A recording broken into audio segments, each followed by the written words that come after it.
I'm here with Marianne Williamson. Now, according to CNN's Brian Stelter, she was the most searched of the 10 candidates during this debate in 49 out of 50 states. And I want to play a moment from Ms. Williamson from earlier tonight talking about the water crisis in Flint, Michigan. My response on the Flint water crisis is that Flint is just the tip of the iceberg. I was recently in Denmark, South Carolina, where there is a lot of talk about it being the next Flint. We have an administration that has gutted the Clean Water Act. We have communities, particularly communities of color and disadvantaged communities all over this country, who are suffering from environmental injustice. I assure you, I lived in Grosse Pointe. What happened in Flint would not have happened in Grosse Pointe. This is part of the dark underbelly of American society.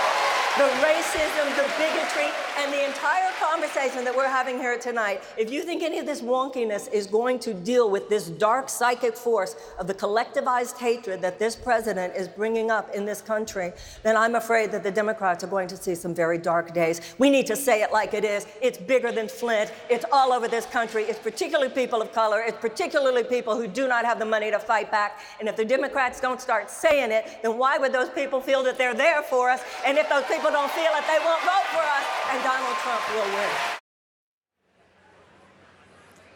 Welcome. Thank you. How did you feel you did tonight?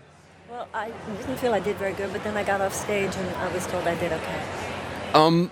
It's interesting to me because you played a similar role in both debates that I've seen you in, and part of it is almost at times it's almost like a narrator in a play sometimes commenting on, it's like a production of Our Town, and you're narrating, you're a Greek chorus, so you're narrating what's going on. And you've made this point now twice, and I think it's a really interesting and valid one, which is if you think I think in the first debate you said plans alone are not going to do it. In this case you said wonkiness, is not going to be enough. I understand the argument that's not enough, that there's something larger, you called them darker forces at play. What is it that is needed if it's not wonkiness and plans? Because obviously those are needed, but what else do you? What is that? We've never dealt with a figure like this in American history before. This man our president, is not just a politician, he's a phenomenon.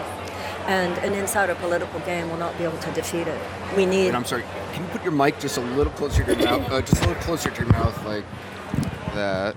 Sorry. I'm sorry. That's fine. Okay. What I was saying is that the president is not just a politician, he's a phenomenon. And an insider political game will not defeat him. The only thing will defeat him is if we have a phenomenon of equal force. And that phenomenon is a moral uprising of the American people. You know, people laugh at the idea that love has political power. I don't know how anybody could say that after looking at Gandhi and the Indian independence movement, or Dr. King and the civil rights movement. But if you look at terrorism and you look at Nazism, clearly hatred has a lot to do with what unfolds politically. We need an emotional and psychological uprising among people who have been so chronically disengaged from the political process. And a conversation only about wonkiness and intellectual analysis, the part of the brain that intellectually analyzes an issue, is not the same part of the brain that decides who to vote for. Donald Trump was not elected because he wanted to take Iraq's oil and surround the oil fields with soldiers and drain out all the oil, which was an impossible thing. You're saying he was elected because he tapped into... He tapped into racism, he taps. It's not just what he did, it's what he's continuing to do. Racism, bigotry, homophobia, anti-Semitism, although he covers the anti-Semitism with all this pro-Israel stuff, xenophobia. He taps into the worst aspects of the human character. This is what authoritarian fascist dictators do. So Senator Sanders is calling for a revolution, getting young people involved, getting people involved in the process. You're calling for a moral uprising. Well, I think we need both, clearly, and because I agree with most of the political plans of people such as Senator Sanders and Senator Warren. But what does that look like? We need both. What does a moral uprising look like? It means that you realize that how much of our public policy is heartless. As soon as we bought in, and this began 40 years ago, as soon as we allowed an amoral, what is essentially a sociopathic economic system to take hold and corrupt our government like it does. And what do I mean by that? When I was a child, the corporation was expected to care. The American corporation was expected to care. If somebody had worked at the corporation for decades, that they had a dignified retirement. Once we bought into this trickle-down economic theory, where all that matters is fiduciary responsibility to the stockholders, even if it's at the expense of other stakeholders, such as the workers, such as the environment, such as the community. We split ourselves off from any soul, from any ethics, from any conscience, from any remorse. That is what a sociopath is. So what it has done, it has made us a heartless country. When you have, in the richest country in the world, children who go to school hungry, asking the teacher, do you have anything to eat? That's heartless. When you have people who are hungry and you do not feed them, when you have children who need educating and you do not educate them, when you have tax policies and other economic policies that make it so much easier for the already rich to get richer and more difficult for anyone else to make it at all, this is heartless. It is divorced from ethics. It is divorced from morality. That always leads to disaster, whether it's for an individual or for a nation. So, how is there any candidate out there? If look, this is a political race in the end. If you're not the one, have you already identified somebody you would support? Well, but wait a minute. Let's talk about, is there someone who is doing that? And the person is me.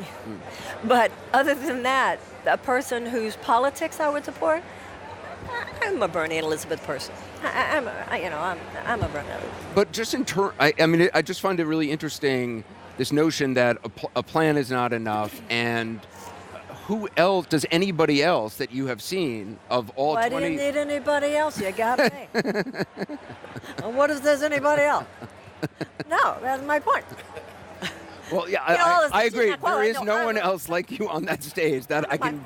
I don't take positions, but I can tell you that is a position I will stand by. Yeah, well, you got me. So what do you so what is it like to be on that stage with the background? You have a fascinating background of dealing with people's emotions and people's feelings and addressing people in grief and in difficult times in their life. And it's a background unlike any of these other folks on this stage. What is it like to see a debate through your eyes as you are standing there? Well, it's disappointing because the conversation that's being had in a debate like that, I know is not the conversation that will win. It's not a conversation. That's not a level of conversation that will defeat the level of collectivized hatred and real fascistic waters that this man is dipping into. And so it's frustrating for me. But this is the good news. When I'm out with voters are ready. You see, American civilization is not stuck in the 20th century the way American politics is.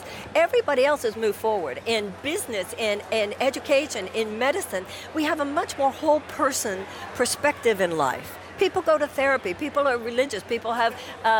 People go to yoga classes. People know now. It's just this political system that's so stuck in this overly secularized. It does seem to me, and maybe it's just that I'm, in a grieving process. But and many people have come up to me in grief and connect with me in that way, and it is a different kind of thinking. And I feel like you exist in that space always. That is the realm in which you work, and it is a very difficult. It's a different life. And it's a very real thing that many Americans are feeling and experiencing in pain, which you discuss, but no one else really discusses. And it's kind of interesting. Okay, so let's talk about that. The truth of the matter is a lot of people discuss it, but they don't discuss it within political field because the political field isn't open. It makes us talks about us like we're wacky, talks about us like we're crazy. You've seen what's happened.